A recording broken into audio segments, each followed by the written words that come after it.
Subscribers ఎక్కువగా, ఎవరికైతే YouTubers ఎక్కువగా, ఎవరికైతే వ్యూవర్షిప్ ఎక్కువగా, ఎవరికైతే వాట్సాప్ గ్రూప్లు ఎక్కువ, ఎవరికైతే ఫేస్బుక్ వ్యూవింగ్ ఎక్కువ ఉంటుందో వాళ్ళని సెలెక్ట్ చేసుకుంటాను. కానీ ఈ దేవుడు ఎంత గొప్ప దేవుడు అంటే, ఎందుకు పనికిరాని వాళ్ళను సెలెక్ట్ చేసుకుని వాళ్ళ ద్వారా లోకాన్ని తలక్రిందులు చేశాను.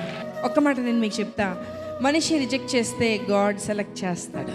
నేను ఇంకొక మాట కూడా చెప్తూ ఉంటా, ఎప్పుడు యేసుప్రభు ఎక్కడికి వచ్చినా కూడా ఆయన ఒక ప్రణాళికతో వస్తారు. చీకట్లోకి వచ్చాడు, ఒక ప్రణాళికతో వచ్చాడు. ఎందుకు అంటే మనకులాగా చీకటి చీకటి అని చెప్పలేదు, చీకట్లోకి వచ్చారు, ఆ చీకటిని వెలుగుగా మార్చారు. యేసుప్రభు ఎండిపోయిన ఎముకల దగ్గరకు వచ్చారు.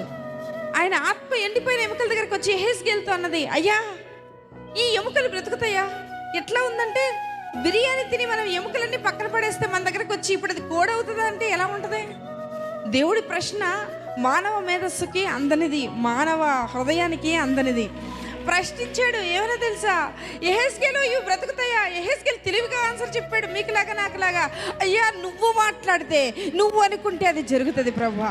ఎండిపోయిన ఎముకలు జీవముగా మార్చబడతాయి ప్రభువా, ఎండిపోయిన ఎముకలకు జీవం వస్తుంది ప్రభువా, కానీ నువ్వు మాట్లాడితే అది జరుగుతుంది. ఆమేన్, హల్లెలూయా.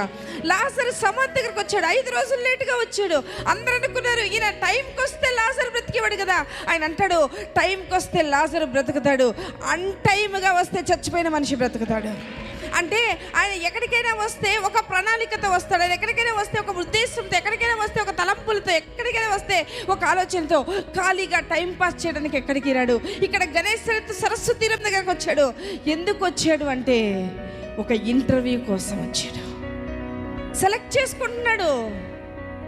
లోకమంతా ఎవరి కోసం పరిగెడుతుందంటే, నేను